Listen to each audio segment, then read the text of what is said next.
Today's a great day because we're back in one of our favorite places in Canada, Gros Morne National Park. We've been to Gros Morne several times. We try to make it here every time we're in Newfoundland because we love it so much. Not only is it home to some really spectacular scenery and some incredible hikes, but it's also a great place to learn about Earth's history. We're Matt and Karla, a Canadian couple with two totally different backgrounds, sharing our experience and advice about traveling in Canada. After almost a decade of world travel, we decided to focus on our home country of Canada and see how deep we could go.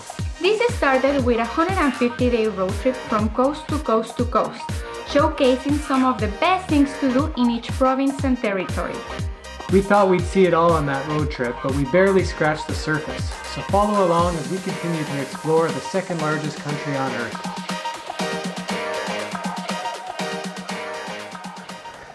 Not only is Gros Morne a national park, it's also a UNESCO World Heritage Site because it provided evidence for the theory of plate tectonics, proving that continents really do collide and mountains really do move.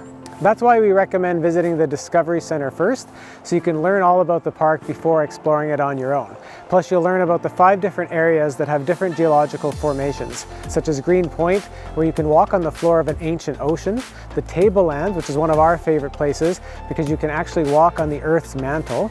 Then there's Green Garden, which is also home to one of our favorite hikes because you get to walk along the rugged, beautiful coastline. And then there's, of course, the Long Range Mountains, which are probably one of the most popular places in the park because you'll find landlocked fjords and just really some of the most stunning landscapes in Newfoundland. And last but not least, there's Gros Morne Mountain, which we're going to be hiking today. So you probably have noticed, but we have Parks Canada interpreter with us because we need them with us in order to fly the drone and get those amazing shots for you guys.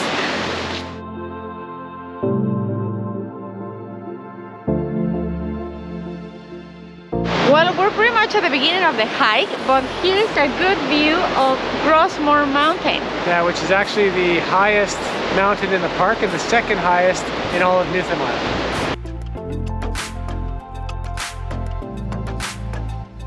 So this hike that goes to Gros Morne Mountain is about 16 kilometers long, although they just opened the new trail this year, so we're told it's actually about 17 kilometers long and takes about 6 to 8 hours. So for us, it's probably gonna take 8 because we take a lot of photos and that kind of stuff, but it definitely makes for a long day, so you wanna be prepared.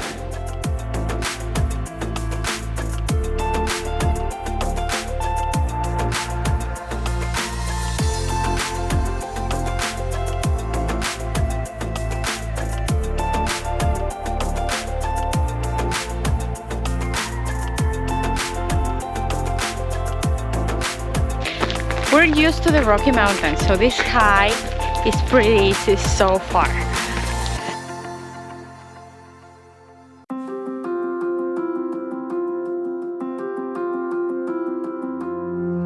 I think this is the best temperature for a hike because it's not too cold, it's not hot, and then you get warm up as you're walking, so it's just like perfect.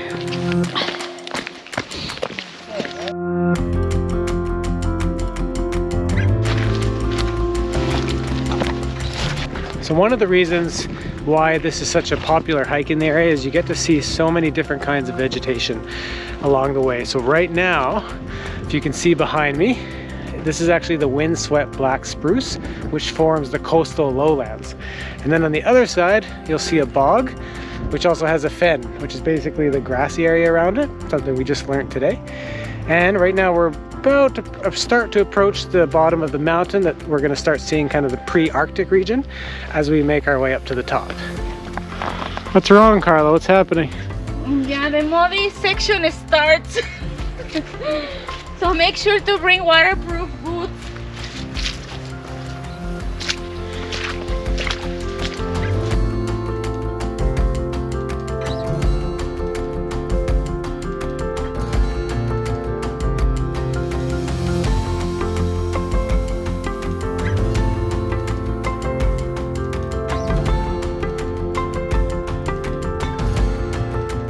That's the trail to the top of the mountain. We're gonna be here and here.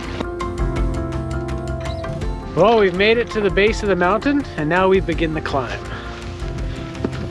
So this is a loop trail and it's recommended to take the trail right straight across from the sign, going like the steeper way because it's easier to come down the lesser steep way, which is perfect for me because, as you guys know, I'm awful going downhill.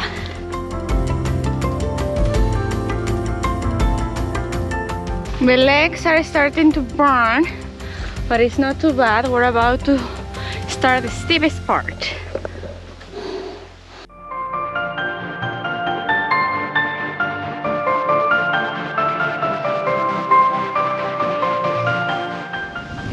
Oh, that breeze feels so nice. So this big rock right here is quartzite, which is basically compacted sand, and it's basically proof that we're walking on an ancient ocean floor from over 520 million years ago. We've been hiking for about 2 hours and we're almost at the top of the mountain.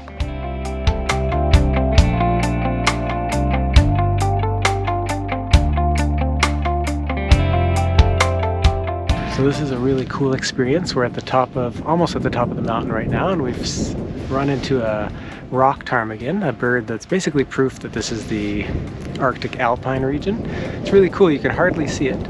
It's just peeking out of a rock right now, and it's actually another reason why this is a special breeding ground for them. So in the spring, at certain times in the spring, this is closed to hiking. And that tune is a sign that we have signal on the top of the mountain.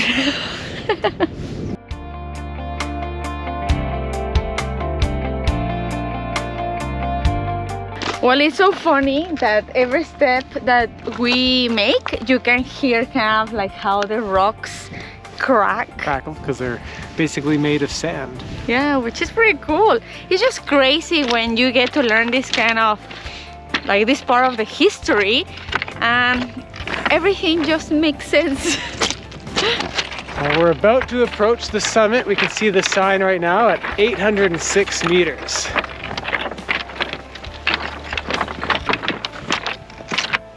Oh my god! You made it! It feels so good when you make it to the top. It feels such an accomplishment.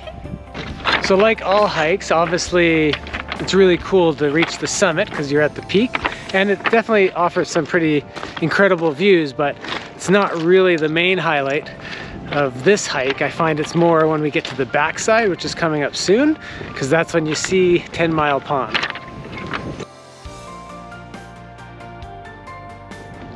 How is it, Karla? You like the view? Oh my god, it's beautiful. Now it's getting a little bit chilly though, and it's not very windy, but oh my god, the temperature is dropping. But it's a cold wind. Yeah, that's something about Newfoundland. You always need to bring layers because you never know.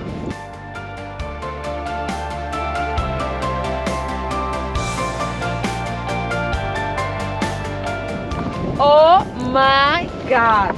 Oh, it's so pretty!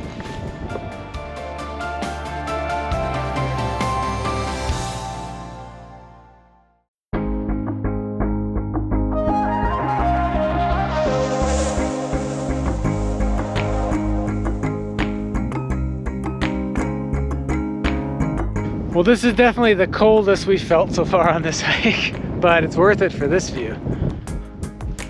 Remember to bring gloves and a toque. We didn't. Time to get some drone shots.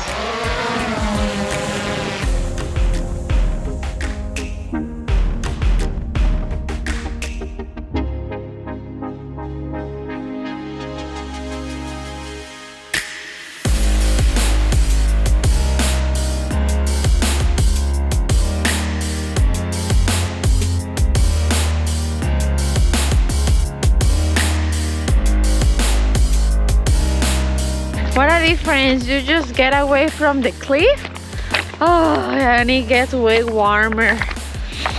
And actually the vegetation is way higher.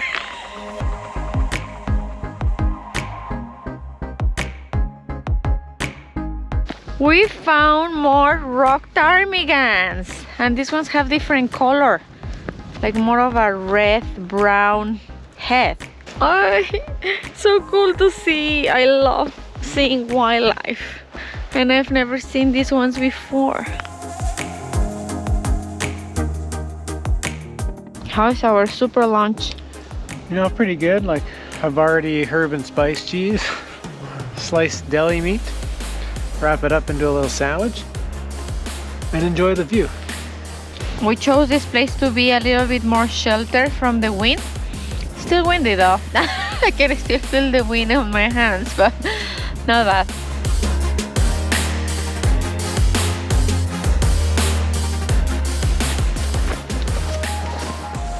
Cold? Yeah, my hands are cold, especially operating the drone, so he's lending me his gloves because, of course, I didn't bring any. Well, that's why we do this kind of vlog, so you guys learn from our mistakes and you can come more prepared.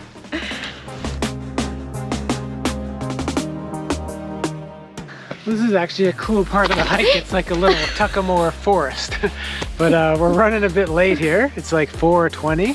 Gets dark soon, and we are supposed to be back at our accommodation for like 7, so I don't think that's gonna happen, but we definitely gotta make it faster going down.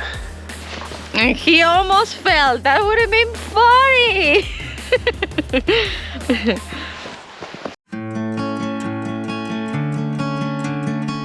So even though we just came from the massive 10-mile pond, we're now at Fairy Gulch, and it's equally as beautiful. Well, no, it's not equally as beautiful. The other one is more dramatic. That's why it's the main viewpoint. But it's pretty. Yes, it's very pretty.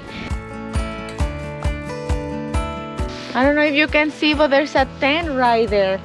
It's a pretty cool spot to set up your tent, and there's actually some kind of like wooden platforms because it's so wet and kind of mossy in this area. So that way you can be nice and dry. Yeah, and it's a very beautiful place to spend the night.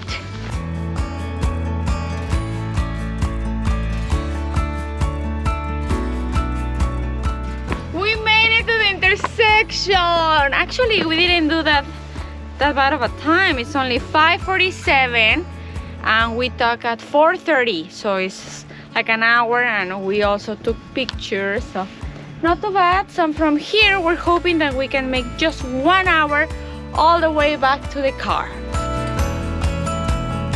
So that sign that said trail closed is where the old trail used to be, so that's the one me and Karla would have taken in 2013. We don't remember anything about it, but the new trail is basically everything you saw at the beginning of this video from the car park right up until that point.